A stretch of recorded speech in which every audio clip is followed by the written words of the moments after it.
Daily class शुरू होने वाली है और सर आने वाले हैं। टाइम हो गया है। वैसे कितना टाइम और लगेगा स्कोप? वक्त हो गया है। Yes I know jelly, sir is about to come, don't worry. Okay scope, anyways can I ask you something? Yes you can. Oh sir आ गए। Hello friends, how are you? My name is Karan Singh and what's your name? We are fine sir. My name is Scope. My name is Jelly. वैसे sir आज हमारी first class है और आप हमें क्या पढ़ाओगे? मैं आज से आपको हिस्ट्री पढ़ाऊंगा और हम मुगलों के बारे में जानेंगे कि इनकी शुरुआत कहाँ से हुई थी। ओके सर, तो शुरुआत करते हैं। तुम क्या कहते हो स्कोप? शुरू करें? Yes sir. आइए शुरुआत करते हैं। एक दौर था जब हमारे इस भारत देश पर मुगलों का राज था। मुगलों ने अपनी पूरी सेनाओं के साथ मिलकर इस पर आक्रमण किया और जीत हासिल करने के बाद इस पर राज किया। इनकी शुरुआत कहाँ से होती है? इनकी शुरुआत बाबर से होती है, जो मुगल साम्राज्य का संस्थापक था। आइए जानते हैं इनका पूरा नाम क्या था। बाबर का पूरा नाम जहीरुद्दीन मोहम्मद बाबर था। इनका जन्म 14 फरवरी 1483 फरगाना राज्य के अंदीजान एक छोटे से शहर में हुआ था, जो इस वक्त उज्बेकिस्तान में है। इनके पिताजी का नाम उमर शेख मिर्ज़ा और इनकी माताजी का नाम कुतलुग निगार खानम था, जो मंगोल शासक चंगेज खान के वंश से थी। बाबर के पिता उमर शेख मिर्ज़ा फरगाना राज्य के शासक थे, जो उज्बेकिस्तान में है। फरगाना एक छोटा सा राज्य था।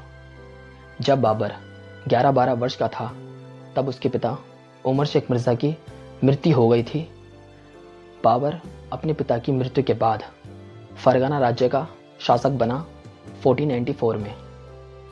बाबर की उस वक्त की मातृभाषा चंगताई भाषा थी और इसके साथ साथ बाबर ने अपनी जीवनी भी चंगताई भाषा में ही लिखी थी, जिसे आज हम बाबरनामा के नाम से जानते हैं।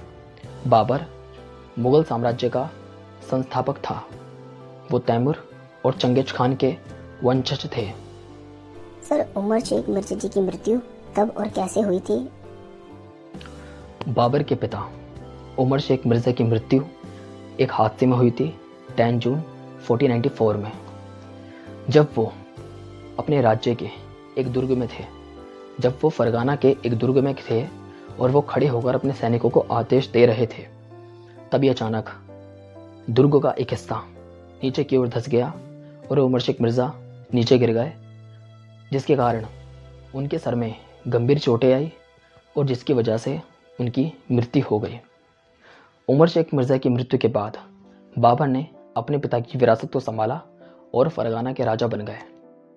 क्योंकि उनका शासनकाल लंबे समय तक नहीं चल सका, इसलिए उन्हें जल्दी अपने विरोधियों से लड़ना पड़ा।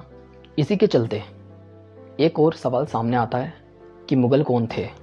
मुगल दो महान शासक वंशों के वंशज थे।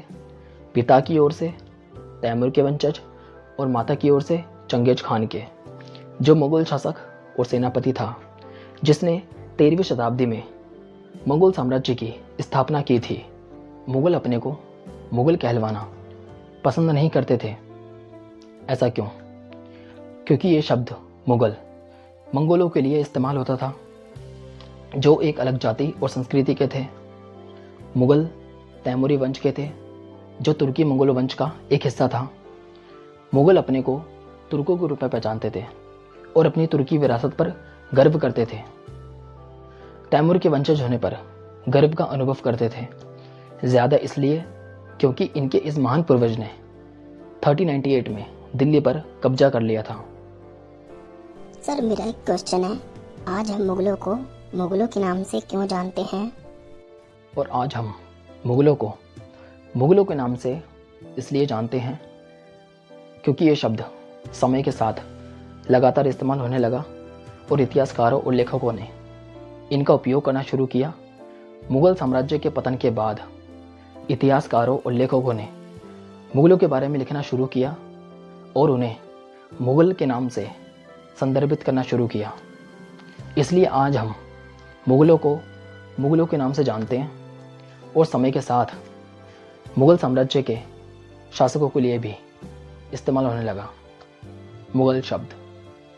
प्रथम मुगल शासक बाबर ने 1526 से लेकर 1530 तक भारत पर राज किया और जब वो 12 वर्ष का था तब उसने 1494 में फरगना राज्य का उत्तराधिकार प्राप्त किया और मंगोलों की दूसरी शाखा उज्बेकों के आक्रमण के कारण उसे अपनी पैतृक गद्दी छोड़नी पड़ी।